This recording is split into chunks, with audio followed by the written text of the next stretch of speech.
So to start, we're going to do a little bit of olive oil in our sauce pot.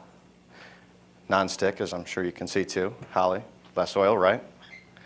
So we're going to start with a little bit of onion and some chicken in there. Now your recipes, I believe, call for raw chicken cubed up. That's fine. If you have some leftover chicken breast from something that you grilled the night before, that's fine. If you want to use ground turkey, that's fine too. Any kind of poultry that's going to be a lean meat, a white meat really. So we're just going to saute that for a little bit.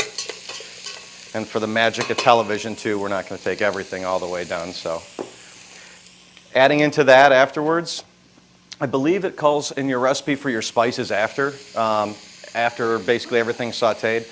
A good trick when you're making soups and sauces that you can use is just before they're actually done, just before your onions are translucent, to start putting your spices in there because it opens them up a lot faster. So then say if you're making a soup or a spaghetti sauce or something and you put all your dry spices in at the end, you stir it and then you got to simmer it on the stove for 4 hours. Well, if you throw your spices in there ahead of time, especially dry spices, it just rehydrates them and gets that flavor out a little bit quicker. So they can incorporate into the sauce a little faster. So for this, we're going to do some cumin, just a pinch of cayenne, and obviously if your crowd that you're serving at the tailgate, they like things spicier, go ahead, use some more. A little bit of garlic, and of course you can substitute fresh garlic with that as well too. And then some oregano. And most people actually think of oregano as being an Italian style spice, and while it is, it's also very predominant in Southwestern cuisine. So that's something that if you've had like a tortilla soup, or if you've had almost every chili that you're going to have commercially has some oregano in it. So we'll saute that. Then we're going to give it some chicken stock. And I think the recipe calls for 1.25 cups, if I recall. And then we'll just let that simmer. Also, adding to that our green chilies.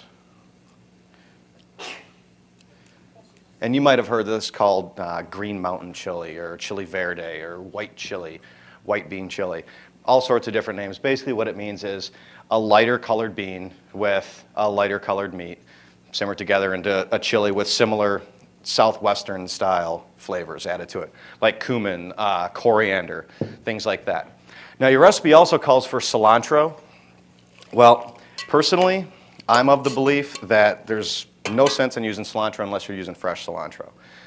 It's all about the freshness and the brightness of the flavor that's there, rather than the dried cilantro, which is basically going to give you about as much flavor as dried parsley. So what we'll do is we'll have a little bit of cilantro to finish that later. So we're going to set this off to the side now to let it simmer, and then we'll come back to it. And when we serve it up, we'll put a little bit of shredded cheese on top of it. We'll put a little bit of scallion and some fresh cilantro right into the soup just beforehand.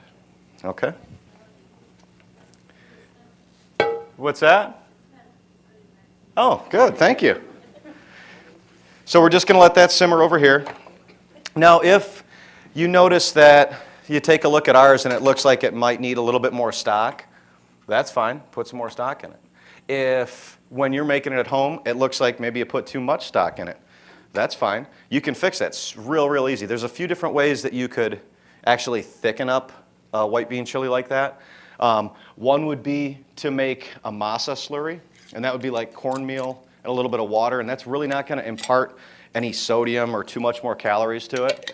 The healthiest way to do it, would be to actually just add a little bit more bean to it and puree it. One of those little stick blenders that everybody's got at home. We call it a boat motor in the kitchen. It works fantastic for grinding up other vegetables and stuff like that. Okay.